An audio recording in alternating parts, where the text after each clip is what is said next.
Dans un petit village entouré de montagnes, vivait un jeune garçon nommé Léo.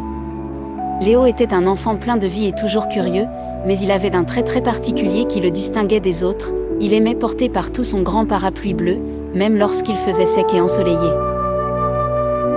Ce grand parapluie était un cadeau de sa grand-mère, et Léo le chérissait énormément, non pas parce qu'il était utile, mais parce qu'il lui rappelait sa gentillesse et ses histoires fascinantes.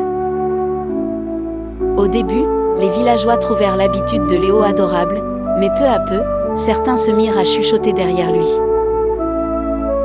« Regardez ce drôle de petit avec son parapluie bleu », disait-on souvent sur le marché.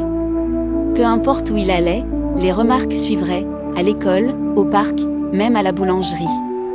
Un jour, Sarah, une camarade de classe de Léo, l'aborda pendant la récréation.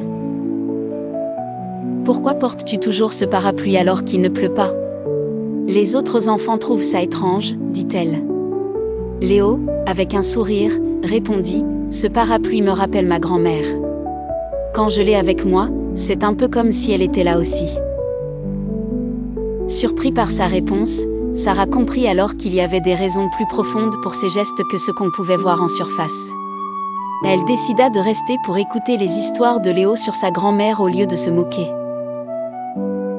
Au fil du temps, Sarah et quelques autres enfants commencèrent à réaliser que l'authenticité de Léo et l'amour pour sa grand-mère étaient bien plus importants que n'importe quel jugement porté par les autres.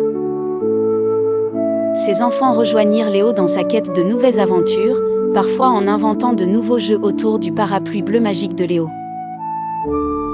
Les jugements des adultes commençaient à diminuer aussi, car ils voyaient comment Léo inspirait les autres enfants à accepter leurs propres particularités.